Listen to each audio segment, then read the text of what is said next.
తాకట్లో ఉన్న మీ బంగారాన్ని విడిపించి ఆ రోజు ఆన్లైన్ రేటుకి కొంటాం. Sharma gold company. ఓం నమో వెంకటేశాయ.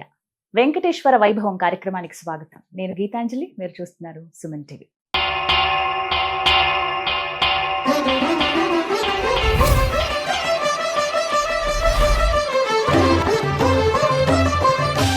స్వామివారి లీలా విశేషాల గురించి తెలుసుకుంటున్నాం. ప్రత్యేకించి తిరుమలలో ఆయన వెలిసినప్పటి నుంచి, స్వయం వ్యక్తమైనప్పటి నుంచి ఎన్నో రకాలుగా స్వామి ఎంతో మంది భక్తులకు అనుగ్రహాన్ని ప్రసాదించారు. అయితే స్వామివారిని దర్శించుకునే భక్తులు చాలా మంది తలనీలాలు సమర్పిస్తూ ఉంటారు. అసలు వీటి వెనుక ఆంతర్యం ఏమిటి? ఎందుకు వెంకటేశ్వర స్వామి వారికి తలనీలాలు సమర్పిస్తారు? వాటి గురించి చాలా ప్రత్యేకతలు కూడా ఉన్నాయని అంటారు. ప్రతినిత్యం అండి దగ్గర దగ్గర వేల మంది భక్తులు ఖచ్చితంగా సమర్పిస్తారు తలనీలని చెబుతారు. వీటి గురించి పూర్తి విషయాలు తెలుసుకుందాం ఇవాల్టి కార్యక్రమంలో. వివరించేందుకు ప్రస్తుతం మనతో పాటు ఉన్నారు విశ్వపతి టీవీఆర్కే మూర్తి గురువు గారు. వారితో మాట్లాడదాం. గురుగారు నమస్కారం అండి. నమస్కారం. ఓం నమో వెంకటేశాయ.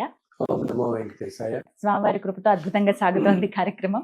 చాలా చాలా సంతోషం తల్లి, ఎంతో సంతోషిస్తుంది మనకి. అండ్ అందులో చెప్తున్నారు కూడా స్వామివారి లీలలు వింటుంటే వాళ్ళకి అసలు కలం నీళ్ళు వచ్చేస్తున్నాయని చెప్పేసి. అద్భుతం అదైతే. ఇవాల్టి అంశం మిమ్మల్ని అడగాలనుకున్నది తలనీలాలు. అవునమ్మా. ఎంత ప్రత్యేకం అండి గురుగారు. ఎంత మంది ప్రతి రోజు తలనీలాలు సమర్పించే వాళ్ళు ఉండనే ఉంటారు. అసలు చూసిన చిన్నగా ఎవరైనా ముద్దుగా పిల్లలు ఎవరైనా వచ్చి వాళ్ళు గుడ్డ చేసుకుని వచ్చి నామాలు పెట్టుకుని కనపడితే చిన్ని గోవిందా అనుకుంటూ వాళ్ళని ఇలా చూస్తాం. భలే ఉంటుంది అసలు. ఎందుకు అసలు తలనీలాలు ఇంతగా సమర్పిస్తారు స్వామివారికి? ఆ విశేషం చెప్పండి గురువు. అవునమ్మా, ఇది ఎప్పటి నుంచో కూడా మనకేంటంటే ఇప్పటికీ రోజు కూడా దాదాపు మనకు ఒక 70,000 మంది దర్శనానికి వస్తుంటే దాదాపు 15-20 వేల మంది మినిమం అన్నమాట స్వామికి తలనీలా సమర్పిస్తుంటారు. అంటే దాంట్లో ఆంతర్యం ఏంటంటే 2 రకాలుగా చెప్పుకోవాలి మనం. ఇది ఒకటి ఏంటంటే మనుషులకి, మానవులకి అంతా కూడా అందం వల్ల అహంకారం ఉంటుంది. సో ఆ అందం విహీనంగా అవ్వటం అంటే అదంతా కూడా జుట్టులో ఉంటుంది అనమాట. సో ఆ జుట్టు కనుక సమర్పిస్తే మనకున్న అహంకారాన్ని ఆ రూపంలో మనం సమర్పించుకుంటున్నాం, స్వామి చెంత మన అహంకారం అంతా వదిలేస్తున్నాం అని చెప్పుకోవడం కోసం అట్లాగా. ఇంకొకటి ఏంటంటే పాపాలన్నీ కూడా వీడు చేసే పాపాలు తల వెంట్రుకలు పట్టుకుని ఉంటాయి అంటారు. సో ఆ విధంగా తల వెంట్రుకలు తొలగించుకోవటం, అక్కడికి వెళ్ళి తొలగించుకుంటే ఆ పాపాలన్నీ మనం వదిలేసుకున్న వాళ్ళం అవుతాము, ఆ ప్రక్షాళన జరుగుతుంది అని. అండ్ చాలా మందికి మన ఎన్నో కోట్ల కుటుంబాలలో ఒక ఆనవాయితీగా వస్తున్నది ఒకటేంటి, పుట్టు వెంట్రుకలు ఇవ్వటం అనేది. మొట్టమొదటి ప్రథమంగా వచ్చిన జుట్టు వెంట్రుకలు అక్కడ సమర్పిస్తారు వారికి అనమాట. సో అది. అండ్ తర్వాత ఏ కష్టం వచ్చినా ఏమొచ్చినా మొక్కుకుంటారు. ప్రతి వాళ్ళు ఎంతో మంది ఎక్కుకుంటారు అనమాట ఈ తలనీలాలు ఇవ్వటం. అసలు ఇది అలాగే తలనీలాలు ఇచ్చే ప్రదేశాన్ని కొండ మీద ఎప్పుడైనా గమనించాలేదో కళ్యాణ కట్ట అంటారు. కళ్యాణ కట్ట అంటారు ఆ బిల్డింగ్ ని. కళ్యాణ కట్ట అంటారు ఈ జుట్టు ఇచ్చే బిల్డింగ్ అనమాట. అసలు ఆ పేరు రావడానికి కూడా చాలా విశిష్టం ఉంది. ఎందుకు కళ్యాణ కట్ట అంటారు? తలనీలా ఇచ్చే ప్రదేశాన్ని కళ్యాణ కట్ట అని ఎందుకంటారు వీళ్ళు అని చెప్పి ఏంటంటే, ఈ పాత రోజుల్లో మనం చెప్పుకుంటున్నట్టు తిరుమల ఇలా మొక్కులు అనుకుని తిరుమల వెళ్ళటం కూడా చాలా కష్టంగా ఉండేది ఆ రోజుల్లో అనుకుంటాం కదా. మొట్టమొదటి ఈ ఘాట్ రోడ్లు వచ్చిందే 40లో ఒకటి, తర్వాత 71లో ఒకటి. ఈ 2 ఘాట్లో 40కి పూర్వం అసలు ఘాట్ రోడ్ అనేది లేదు. ఆ మెట్ల దారి, అంతకుముందు ఇంకా అడవి దారిలాగా వెళ్ళటం. సో ఇంత శక్తి లేక వెళ్ళడానికి లేక వీళ్ళందరూ ఏంటంటే ఆ రోజుల్లో శ్రీనివాస మంగాపురం ఒకప్పుడు చాలా వైభవంగా వెలిగిందమ్మా. ఇప్పుడు మనం చూస్తున్న కళ్యాణ వెంకటేశ్వర స్వామి ఆలయము ఒక టైంలో ఎంతో వైభవం వెలిగింది. వైభవంగా వెళ్ళి ఇన్ఫాక్ట్ కొంతకాలం అయితే ఏంటి ఆ రోజుల్లో ఎక్కడానికి ఇంత కష్టమవుతారో అవటంతా. సో బ్రహ్మోత్సవాల్లో మొట్టమొదటి ధ్వజారోహణ అక్కడ చేసి మిగతా రోజులన్నీ బ్రహ్మోత్సవాలు శ్రీనివాస మంగాపురంలో కూడా చేసేవారు, ఇక్కడ చేసేవారు. అండ్ శ్రీనివాస మంగాపురంలో ఉండే మూర్తి కరెక్ట్ గా తిరుమలలో ఉండే మూర్తిలాగానే ఉంటారు. అంతే ఎత్తు, అంతే విగ్రహం అంతా. మనం ఏంటంటే తిరుమలలో దూరం నుంచి చూస్తాం కాబట్టి మనకి చిన్నదిలాగా అనిపిస్తుంది. మనం దగ్గరికి వెళ్ళండి ఎప్పుడు ఆభరణాలు అన్నిటితో ఉండి ఎంతో దూరం నుంచి మనకు దర్శనం అవుతుంది. వేరే మంగాపురంలో మనం చక్కగా దగ్గర నుంచి దర్శించుకోవచ్చు. పెద్ద జనం ఉండదు మామూలు రోజులు పెడితే మనకి. ఏదన్నా పర్వదినాలప్పుడు కొంచెం ఉంటారు కానీ మామూలు రోజు తక్కువ చక్కగా ఆయన చూడొచ్చు అలా కదండి. కళ్యాణం వెంకటేశ్వర స్వామిని దర్శించుకోవచ్చు. ఆ, అండ్ అక్కడ కళ్యాణం చేయించుకుంటే తప్పకుండా వివాహాలు అవుతాయి. ఇది తేలి మనకి అక్కడ పైన దొరకడం కష్టం కానీ ఇక్కడ దొరకడం తేలికే. ఆ, సో ఇక్కడ ఏంటంటే ఇంతకుముందు శ్రీనివాస మంగాపురం పక్క నుంచి కళ్యాణి నది అని వెళుతూ ఉంటుంది. ఉమ్, సో ఆ ఇలా స్వామివారికి మొక్కుకున్న వాళ్ళందరూ ఏదైనా ఆపద వచ్చి కష్టం వచ్చి స్వామి మేము తిరుపతి వచ్చి నేను దర్శించుకుని తల్లిలా సమర్పిస్తాం అనుకున్న వాళ్ళు ఉమ్, ఈ కొండ ఎక్కేయడానికి కష్టమయ్యి ఉమ్. మంగాపురంలోనే స్వామిని దర్శించుకుని వెళ్ళిపోయేవాళ్ళు. ఆహా, ఇక్కడ చాలా మంది మాత్రం. చాలా కాలం అలా జరిగింది. శ్రీనివాస ఓ. మంగాపురంలోనే స్వామిని దర్శించుకోవటం చెప్పి బ్రహ్మోత్సవాలే అక్కడ జరిగేవంటే నువ్వు ఊహించుకోవచ్చు నిజం, అదే ఎంత కదండి. వైభవంగా ఉండేదో అది. ఉమ్, సో ఇక్కడే దర్శించుకుని స్వామిని, ఎందుకంటే వెళ్ళే ప్రయాసాలతో అందరికీ కుదరక ఉమ్, వాళ్ళు ఏం చేసేవాళ్ళు అంటే ఈ కళ్యాణి నది ఒడ్డున ఉమ్. జుట్టు సమర్పించేవారు. అది కట్ట అంటాం కదా, కట్ట అంటే ఒడుగు. ఆ, సో అక్కడంతా ఈ మంగళవారం అంతా కూడా కూర్చుని ఉండేవారు. ఉమ్. సో అంటే ఇలా గట్టు లాగా ఉంటుంది ఆ, ఒకటి అలా పెట్టి. కట్ట అంటే కట్ట. ఒడ్డంతా కట్ట అంటారు. ఉమ్, మామూలుగా కరకట్ట ఏదైనా అని అంటారు కదా, కరకట్ట అంటారు ఆ, అక్కడ. చెరువులకి. ఉమ్, అలాగే సో కళ్యాణి నది ఒడ్డున ఆ కట్ట మీద కూర్చుని జుట్టిచ్చారు కాబట్టి ఉమ్. అది కళ్యాణ కట్ట అయింది ఈ ప్లేసు. సో ఆహా. ఈ రోజుకి ఇన్ని సంవత్సరాలు మారిపోయి ఇప్పుడు అక్కడి నుంచో ఇటు వచ్చేసిన ఉమ్. తిరుపతిలో కూడా పైన ఆ ప్రదేశాన్ని కళ్యాణ కట్ట అని ఆ పేరు అలా ఉండిపోయింది. అలా ఉండిపోయింది. ఉమ్, సో చాలా మందికి ఏంటంటే మామూలుగా వాళ్ళకి ఏదైనా కష్టం కలిగినప్పుడు స్వామికి సమర్పించుకోవడం సరే, ఉమ్, ఇలా తలనీలాలు ఇస్తాం అని చెప్పి వాళ్ళు మొక్కుకుంటారు. ఉమ్. ఒకటి అలాగే కొంతమంది నిలువు దోపిడీ ఇస్తామని కూడా మొక్కుకుంటారు, వింటుంటాం ఆ, కదా. ఉన్న నగలు బంగారం అంతా మొత్తం కూడా సమర్పించుకుంటాం స్వామికి. వాళ్ళకి ఎటువంటి చేస్తారు. స్వామివారు ఎవరెవరికి ఎటువంటి కష్టాలు తీరుస్తున్నాడో అని తెలియదు కదా, నిజం. అవి కూడా ఉమ్, చేస్తారు కదా. ఉమ్, సో వీటిల్లో ఏంటంటే అలాగా ఇంతే కాకుండా కొంతమంది భక్తులు ఏంటంటే ఉమ్. ఇంకా మొక్కనే కాకుండా వెళ్ళినప్పుడల్లా స్వామికి సమర్పిస్తూనే ఉంటారు. ఆ, ఇంకా ఆ, అలా ప్రత్యేకంగా ప్రత్యేకంగా మొక్కుకోకుండా. పట్టుకోకుండా ఎప్పుడు వెళ్ళినా అప్పుడు స్వామి తలనీలా సమర్పించడం అనేది వాళ్ళు అలా అనుకుంటారు. వాళ్ళకి స్వామితో ఉన్న అది వాళ్ళ అనుబంధం, వాళ్ళ ఆలోచన, వాళ్ళ అనుభవాలు, వాళ్ళ భావం దాన్ని బట్టి. ఒక ప్రశ్న గురువు గారు, ఉమ్.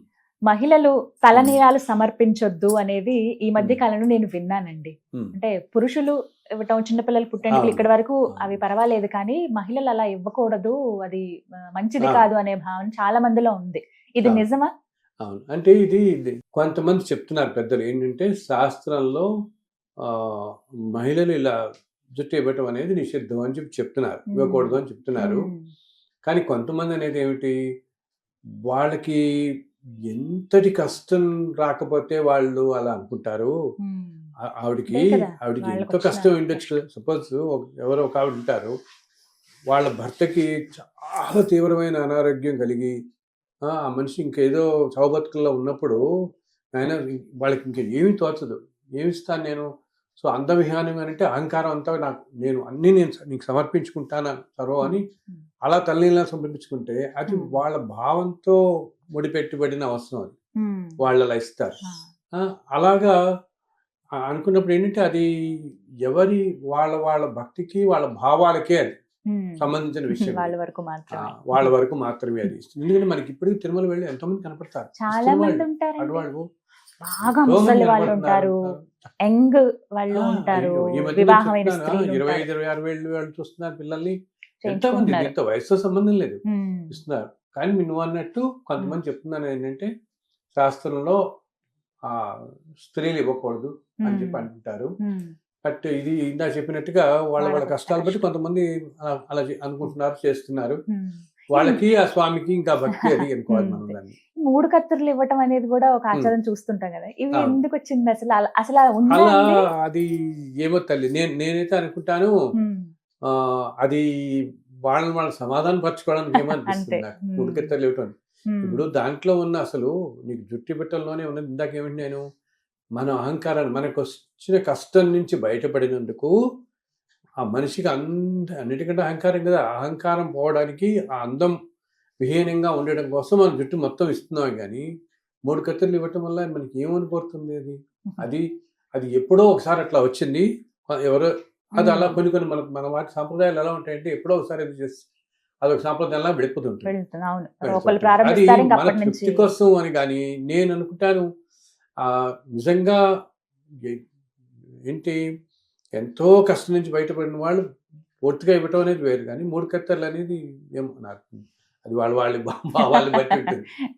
భావాన్ని బట్టి ఉంటుంది. అంతే. కానీ అవును. సమర్పించడం అనేది నిజంగా ఆ. అదృష్టంగా భావిస్తారు చాలా మంది. మీరు ఇందాక తప్పకుండా, అన్నట్టు గురువు గారు తప్పకుండా. పుట్టు వెంట్రుకలు అయితే ఇది ఇంకా ఖచ్చితంగా ముందే తప్పకుండా. మొక్కుకుంటారు. అవునవును. చాలా చాలా చాలా మంది ఇళ్లలో ఇప్పటికీ కూడా ఇప్పుడు ఎందుకు నువ్వు పుట్టి వెంట్రుకల్లో ఆడపిల్లలు కూడా పుట్టి వెంట్రుకలు ఇస్తారు కదా, కొన్ని ఇస్తారు. వాళ్ళ మీద ఇస్తారు కదా, చిన్నప్పుడు చిన్నప్పుడు ఆడపిల్లలకి ఇస్తారు. ఇస్తారు. ఆడపిల్లలకనే ఇస్తారు. ఇక్కడ నియమం ఉంటుందా అండి, ముందుగానే తలనీలాలు సమర్పించేసి ఆ తర్వాత దర్శనానికి వెళ్ళాలని అలా ఏమైనా నియమం అలా ఉంటుందా? లేదు తల్లి, అది మన వీలుని బట్టి వీలు చేయొచ్చు, బట్టి చేస్తారు. వీలుని బట్టి చేసుకోవచ్చు. ఇవన్నీ కూడా ఏంటంటే కాలానుగుణంగా రకరకాల మార్పులు ఎన్నో వస్తూ ఉంటాయి.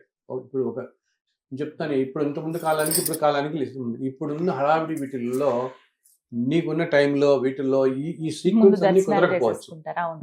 అలాగే కొంతమంది నన్ను ఈ మధ్య ఒకటి అడుగుతున్నారు, ముందు అమ్మవారిని దర్శించుకోవాలా లేకపోతే స్వామివారిని దర్శించిన తర్వాత అలమేల మంగాపురం చాలా మంది ప్రశ్న ఇది. చాలా మంది తిరుమల ప్రయాణం అవుతున్నారంటే మొట్టమొదటిగా వచ్చే ముందు సందేహం తిరుచానూరు ఏంటంటే వెళ్ళాలా, ముందు అక్కడది, అది ఎవరి వీలుని బట్టి వాళ్ళు చేయొచ్చు తల్లి. ఇలాగే ముందు అమ్మవారిని దర్శించుకోవాలని ఎక్కడా లేదు, ముందు అక్కడికి వెళ్ళాలని ఎవరి వీలుని బట్టి స్వామివారిని దర్శించుకుని తర్వాత అమ్మవారిని దర్శించుకోవచ్చు.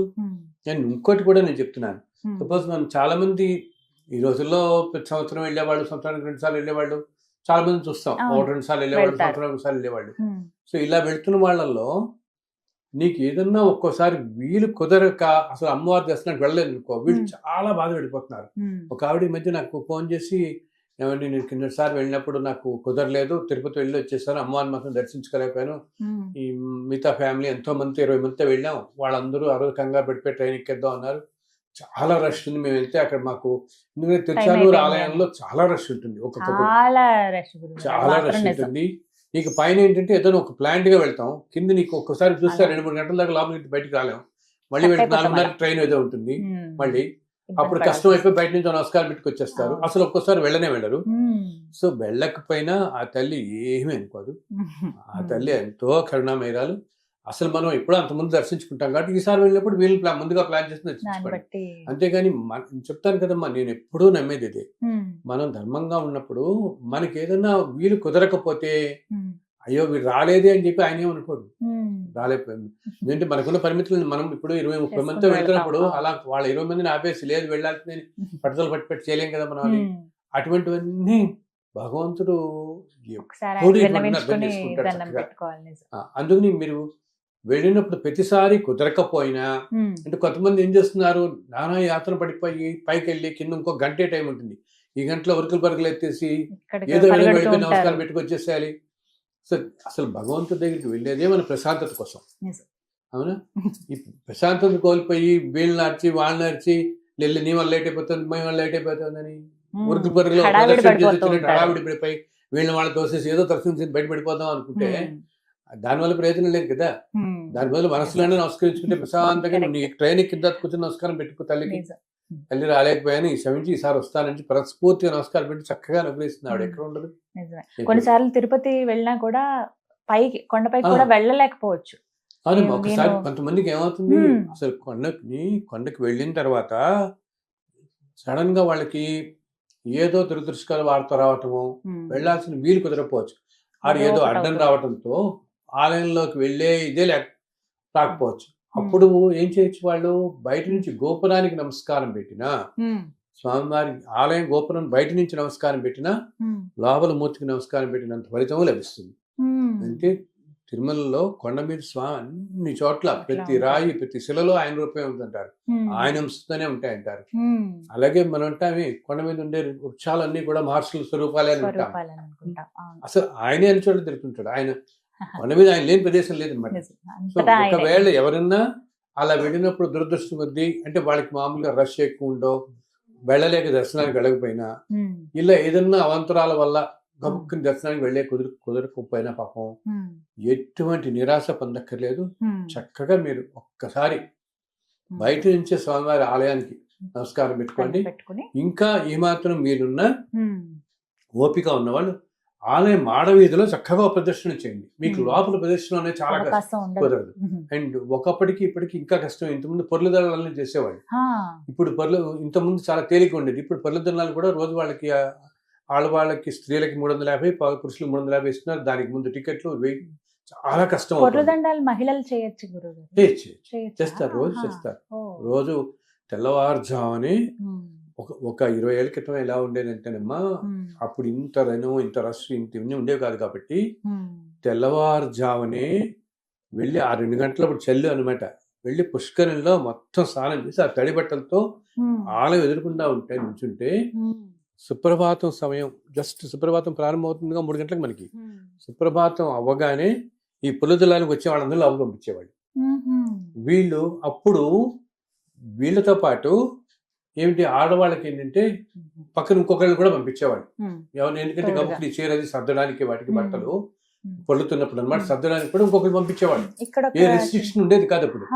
సో అండ్ ఒకటేసారి కాదు, ఆశ్చర్యపోతాం, 3 సార్లు కూడా మత ప్రదర్శన చేసేవాళ్ళు. పొర్లదండలు ఎక్కడ అవకాశం ఉంటుందండి, ఎక్కడ చేయొచ్చు? అదే మామూలుగా మన వాళ్ళందరూ చేసేది లోపల చేస్తారు. లోపల ఆ అదే మెయిన్ ఆలయం చుట్టూతా చేస్తాం మనం లోపల వెళ్ళిన తర్వాత. అది కూడా ఏంటి, ఇంతకుముందు చెప్పాను 3 సార్లు చేసేవాళ్ళు. ఆ తర్వాత అయిన తర్వాత వాళ్ళకి సుప్రభాతం నడుస్తూ ఉంటుంది అప్పుడు అనమాట. సో దర్శనం కూడా మనకు జరుగుతుంది. దూరం నుంచి దర్శనం చేసుకుని ఇట్లా వచ్చేస్తారు వాళ్ళు. అలా 3 సార్లు ప్రదర్శన చేసి నమస్కారం పెట్టుకుని వచ్చేస్తారు తడి బట్టలతో. తర్వాత దాన్ని ఒకసారే చేశారు. ఏంటి, జనం ఎక్కువైపోవడంతో ఇప్పుడు పొర్లదండాల కోసం విపరీతంగా పెరిగిపోవడంతో దానికి కూడా ఇప్పుడు 300 రూపాయల టికెట్ లాగా మనం అడ్వాన్స్ గా బుక్ చేసుకోవాలి. ఫ్రీనే, దానికి టికెట్ ఉండదు. టికెట్ కాదు, ఫ్రీనే అది. కానీ ముందుగా మనం స్లాట్ బుక్ చేసుకోవడం, ఆ కూపన్ తీసుకోవడం. అండ్ మనం దాకా వాళ్ళు కరెంట్ కూడా ఇచ్చేవాళ్ళు. అంటే ఏంటి, నెక్స్ట్ డే పొద్దునకి పొర్లదండానికి ముందు రోజు. అది కూడా అది ఎందుకంటే ఎక్కువ మందికి టైం అక్కడ స్పేస్ ఆ తర్వాత మళ్ళీ మామూలు దర్శనాలన్నీ ఉంటాయి కదా మనకి. అందుని స్త్రీలు 350, పురుషులు 350 టికెట్లు ఇస్తున్నారు ఇప్పుడు ఇస్తున్నారు. ప్రతిరోజు ఉంటుందండి అవకాశం? ప్రతిరోజు ఉంటుంది, ప్రతిరోజు అవకాశం ఉంటుంది. అండ్ అది ఏంటంటే చాలా మంది అది చాలా ఎంతో ఉత్కృష్టమైనదిగా భావిస్తారు స్వామి పొర్లదండాలు అనేది. అయితే ఇప్పుడు నేను చూస్తున్నాను ఈ మధ్యకాలంలో నీకు లోపల కుదరట్లేదు కాబట్టి ఈ మొత్తం మాడవీధుల్లో పొర్లదండాలు చేస్తున్నారు. అది చాలా పెద్ద ఏరియా అవుతుంది నీకు. కానీ తెల్లవారుజామున నేను చేస్తున్న వాళ్ళని చూస్తున్నాను. 3-3:30 టైంలో ఎవరు జనం ఉంటారు కదా, శాంతంగా ఉంటుంది. చక్కగా మొత్తం మాడవీధిలో ప్రదర్శన చేస్తున్నారు. 1-3 వాళ్ళు అనుకున్నట్టు ఈ మధ్యకాలంలో చేస్తున్నారు. అసలు నేను వింటున్నది కూడా ఏంటంటే, కొంతకాలానికి ఇప్పుడు ప్రభుత్వం వాళ్ళు వీళ్ళు చేద్దాం ఏంటి, మాడవీధుల్లో కూడా ఇలా పొర్లదండాలు చేసే వాళ్ళ కోసం స్ట్రిప్లో ఏర్పాటు చేద్దాం అనుకుంటున్నారు కూడా. వాళ్ళకి కూడా ఎందుకంటే బయట అందరికీ అవకాశం ఉండదు. అండ్ స్వామికి ఒక్కసారి ప్రదర్శన చేద్దాం, పొర్లదండాలు చేద్దామని అంటే కొంతమంది అదొక మొక్కుగా కూడా మొక్కుకుంటారు కూడా కదా. వాళ్ళు ఏంటంటే ఇప్పుడు బయట చేస్తున్నారు. అది నీకు ప్రకారం చాలా పెద్దది అవుతుంది. బట్ ఆలయం మాడవీధులు అనేవి ఎంతో ప్రశస్తి. అసలు ఏ ఆలయానికైనా కూడా 4 మాడవీధులు అనేవి చుట్టూతా ఉండేవి, చాలా ప్రశస్తి కలిగినవి. అన్నిట్లో తిరుమలలో ఏంటంటే ప్రతి మాడవీధి ఎంతో ప్రశస్తి. ఎందుకు స్వామివారు అన్ని ఉత్సవాలలో తన ఉభయ దేవేరులతో తిరిగేది ఈ మాడవీధుల్లోనే. అంతే కదా, ప్రతిరోజు నీకు సాయంత్రం ఊంజల సేవ అవ్వగానే స్వామి మొత్తం ప్రదర్శన చక్కగా. బ్రహ్మోత్సవాల్లో 10 రోజులు మాడవీధుల్లో ఎన్నో ఉత్సవాలు, నీకు ఎన్నో ఉత్సవాల్లో స్వామి ఈ మాడవీధుల్లో తిరుగుతుంటారు కాబట్టి ఎంతో పవిత్రమైన స్థలం. అందుకని మాడవీధుల్లో చెప్పులు వేసుకోకండి అని ఇప్పుడు ఎప్పుడో చెప్పేవాళ్ళు, ఇప్పుడు కంపల్సరీగా చేశారు. పాదరక్షలు ధరించకండి. ఎందుకు పాదరక్షలు ధరిస్తే మన ఆ శక్తిని గ్రహించలేమన్నమాట. అందుని మాడవీధుల్లో ఈ పొర్లదండాలు చేస్తే అసలు శరీరం ఎంతో ఉత్తేజం ఉంటుంది. ఎటువంటి ఎన్నో నేను చూసాను తల్లి, అనారోగ్యాల పైన వాళ్ళు ఏంటి, మనం నేను వింటుంటాను ఏంటి, బైపాస్ సర్జరీస్ అయ్యింది, మా ఇంట్లో వాళ్ళందరూ అన్నారండి అంటే వాళ్ళకి తెలియకుండా రాత్రి అలా కాటే తలుపు దగ్గరికి బయటకు వెళ్తే పొర్లదండాలు చేసేసిన వాళ్ళు ఉన్నారు. అయ్యేం పర్వాలేదు, ఆయన చూసుకుంటాళ్ళే అని. మోకాళ్ళ నొప్పులు ఉన్న వాళ్ళు, నడిచెక్కేసిన వాళ్ళు. ఇదేంటంటే ఎప్పుడైతే పూర్తి విశ్వాసం ఆయన మీద పెడతామో అన్ని ఆయన చూసుకుంటాడు.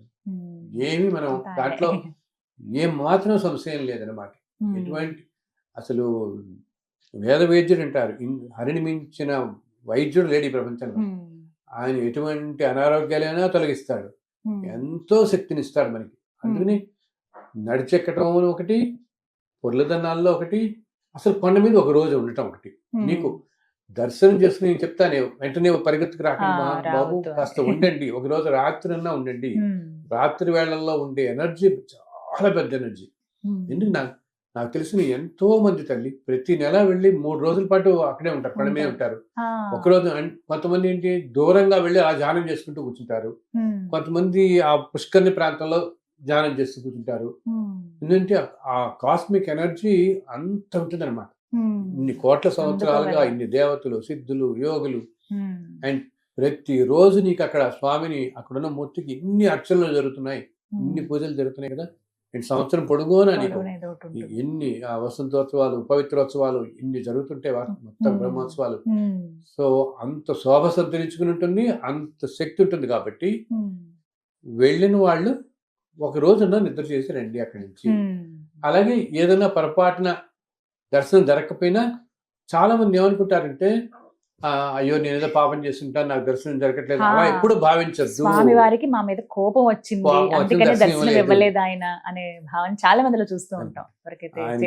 ఎవరి మీద కోపం ఉండదు తల్లి, ఎవరి మీద. మనం అందరం అంటుంటాం అత్యంత కరుణామయుడవయ్యా నువ్వు అంటుంటాం అన్ని చోట్ల, ఎన్నో శ్లోకాల్లో ఎందరో కొలుస్తున్నది మొదటి నుంచి త్యాగరాజు దగ్గర నుంచి అందరు కొలిచేసింది. ఆయన నీ అంత కరుణామయుడు లేడు అనుకుంటామే. ఆయనకి ఎప్పుడు నేను చెప్పాను ఇందాక అన్నాను కదా, మనకున్న లిమిటేషన్స్, మన కష్టాలు అన్ని ఆయన తెలిసినట్టుగా ఎవరికి తెలియదు కదా. అందుకని ఆయన అసలు ఏమనుకోడు, అయ్యో మీరు రాలేకపోయాడే పాపం అని అనుకుంటాడు తప్పితే అందుకు చక్కగా అనుగ్రహిస్తాడు నేను.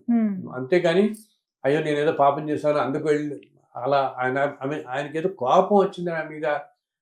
కోపం అనేది ఎప్పుడు వస్తుంది, నువ్వు ధర్మంగా లేకుండా ఏదైనా అన్యాయం పనులు చేస్తూ నువ్వు 10 మందిని కష్టపెడుతున్నావు, 100 మందిని కష్టపెడుతున్నావు, నువ్వు చేసే పనుల మీద 1000 మంది కష్టం జరుగుతుందో, అన్యాయం జరుగుతుందో, అటువంటి వాళ్ళ మీద కష్టం ఆయన కోపం వస్తుందేమో కానీ మామూలు వాళ్ళు ఎవరి మీద ఆయన కోపం తెచ్చుకోడు. మనకి అయ్యో పాపం ఇంకా మన అసక్తత చూసి ఏదో విధంగా మనకు సహాయం చేద్దామని చూస్తాడు, ఏదో రూపంలో వచ్చి. ఇంకా అద్భుతమైన దర్శనం కలుగుతుందేమో అంతే. ఇంకో అద్భుతంగా ఒక్కోసారి కొంతమంది అంటారు ఏంటి మేము ఈ బ్రేక్లు వీటన్నిటికంటే సామాన్యంగా వెళ్ళినప్పుడు బ్రహ్మాండం దర్శనం జరిగిందండి, అద్భుతమైన దర్శనం జరిగింది కదా మాకు అంటుంటారు వాళ్ళు. సో చక్కటి దర్శనం ఇంకోసారి చాలా బ్రహ్మాండం దర్శనం అనుగ్రహిస్తాడు మీకు ఆయన. అందుకే ఇదేదో నేను ఏదో తప్పు చేయటం వల్ల నాకు జరగట్లేదు అని ఇప్పుడు అనుకోకూడదు, అస్సలు అనుకోకూడదు. స్వామివారిని దర్శించుకోవడం కూడా ఒక పద్ధతి ప్రకారంగా దర్శించుకోవాలి. ముందుగా వరాహ స్వామివారిని చూసిన తర్వాతనే వెంకటేశ్వరుని దర్శనం చేసుకోవాలి అంటారు కదా గురువు. ఇది నియమం అండి ఖచ్చితంగా? అవునమ్మా, వీలున్నప్పుడల్లా, అంటే ప్రతిసారి ఇందా చెప్పాను ఈ హడావిడి వీటిల్లో కుదరకపోయినా మీరు సంవత్సరాల్లో 1-2 సార్లు వెళ్ళినప్పుడు అప్పుడప్పుడు వెళ్ళినప్పుడల్లా మొట్టమొదట అంటే స్వామి చెప్పింది ఏంటంటే, స్వామి కంటా ముందే వచ్చి వరాహస్వామి అక్కడ ఉన్నాడు కాబట్టి, అండ్ ఇద్దరు ఒకటే అంశరూపులు. సో వచ్చారు కాబట్టి ఆయన అంటాడనమాట, ప్రథమ దర్శనం ప్రథమ నైవేద్యం కూడా ఇప్పటికీ ఆలయ సాంప్రదాయంలో మొట్టమొదటి నైవేద్యం వరాహస్వామి దగ్గర పెట్టి తర్వాత ఆలయంలో తీసుకెళ్తారు. మొట్టమొదటి నైవేద్యం కూడా వరాహస్వామి మహాలక్ష్మితో ఉంటారు. సో అక్కడ సంప్రదాయం ఏంటంటే మామూలుగా ముందు వరాహస్వామిని దర్శించుకుని, అసలు ఇంకా చెప్పాలంటే ఒక శ్లోకాల్లో ఏమనుంటుంది, పుష్కరిణిలో స్నానం, స్వామి పుష్కరిణిలో స్నానం చేయటం, వరాహస్వామిని దర్శించుకోవటం, తర్వాత లోపల స్వామివారిని దర్శించుకోవడం, ప్రసాదం స్వీకరించడం, ఇవన్నీ త్రైలోక్యం దుర్లభం అంటారు. ఎంతో పుణ్యం ఉంటే గానీ ఇవన్నీ లభించటం. పుష్కరిణి స్నానం, వరాహస్వామిని దర్శించుకుని స్వామి దర్శనం కూడా కలిగి స్వామివారి ప్రసాదం కూడా స్వీకరించగలగటం అనేది త్రైలోక్యం దుర్లభం అని చెప్పి ఒక శ్లోకం ఉంటుంది. ఇది ఈ సీక్వెన్స్ పాత రోజుల్లో అందరూ పుష్కరిణిలో స్నానం చేసేవాడు భక్తులు. ఎందుకంటే పుష్కరిణిలో ఎంతో శక్తి ఉంటుంది తల్లి. ఆ పుష్కరిణిలో ఇందాక నేను విరజానది, ఆ విరజానది అంతర్వాహంగా ప్రవహిస్తుంది. తిరుమలలో ఉండే పుష్కరిణిలో కనుక స్నానం చేస్తే, తిరుమల ఉండే పుష్కరిణిలో యాక్చువల్లీ సరస్వతి దేవి నిక్షిప్తమై ఉంటుంది అక్కడ. సో సరస్వతి దేవికి స్వామివారు అనుగ్రహిస్తాడనమాట. పుష్కరిణిలో ప్రతి సంవత్సరం ఒక నెలలో ఆ రోజులో ఏంటంటే అప్పుడు ఆయన సరస్వతి దేవి ఉంటుంది, స్వామి నాకు అన్ని నదులకి పుష్కరాలు వస్తున్నాయి అండ్ ఎంతో మంది చేస్తున్నారు, ఇక్కడ నాకు మాత్రమే లేదంటే చెప్తాడు ఆయన, తల్లి నీకు ఒక వరం ఇస్తున్నాను నేను, నువ్వు నేను వైకుంఠంలో నుంచి ఇలా భూలోకంలో వెలిసినప్పుడు అక్కడ నా ఆలయ ఈశాన్య భాగంలో పుష్కరిణి రూపంలో నువ్వు వస్తావు. అండ్ ఇన్ని సంవత్సరం పొడుగుతా ఎంతో మంది, ఇప్పుడు మనం గంగా నదిలో స్నానం చేసాం, కృష్ణా నదిలో పాపం పోగొట్టుకోవడం కోసం నది స్నానం అంటాం కదా మనం. సో ఇలా కోట్లాది మంది జనులు ఈ నదుల్లో స్నానాలు చేసి వాళ్ళ పాపాలు పోగొట్టుకున్నప్పుడు ఆ పాపాలన్నీ నదిలో చుట్టుకుంటాయి, ఈ గంగా కృష్ణ ఇవన్నీ. సో అందుకని నీకు ఎంత వరం ఇస్తున్నానంటే ఈ నదులన్నీ కూడా గంగా, గోదావరి, కృష్ణ ఇవన్నీ కూడా ఈ నదులన్నీ ఒక ఒక ఒక రోజున అనమాట సంవత్సరంలో, ఆ రోజు వచ్చి నీ పుష్కరంలోనే అవన్నీ కూడా స్నానం చేస్తాయంటారు. అంటే అవన్నీ కూడా కలుస్తాయి ఒక్కరోజు నీకు వచ్చి. ఎందుకు ఈ సంవత్సరం అంతా వీళ్ళందరూ ప్రజలందరూ చేసిన పాపాలను పోగొట్టుకోవడం కోసం ఆ నదులు అన్ని వచ్చి నీలో కలుస్తాయి. అంటే అంతటి పవిత్రత నీకు ఇస్తున్నాను అంటాడు. దాన్ని బట్టి ఎంత పవిత్రమో చూడు. స్వామి పుష్కరంలో స్నానం చేయటం అనేది అంత పవిత్రం అంటన్నమాట. సో ఎప్పుడన్నా వీలున్నప్పుడు, అందుకని పురాణాల్లో చెప్పబడింది పుష్కరంలో స్నానము, ఇవన్నీ వరాస్వామి దర్శనము, తర్వాత ప్రసాదం తీసుకోవడం. ఇంకా స్వామికి నివేదించింది ఏ ప్రసాదమైనా ఎంతో పవిత్రం అన్నమాట, ఎంతో శక్తివంతమైనది.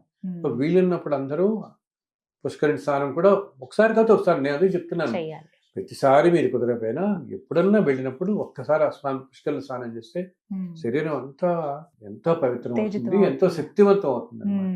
చాలా ఇవి గ్రహించగలుగుతాం కూడా, మనం తప్పకుండా గ్రహించగలుగుతాం. చాలా చక్కగా వివరించారు గురువు గారు. నమో వెంకటేశాయ. ధన్యవాదాలు. చాలా సంతోషం తల్లి.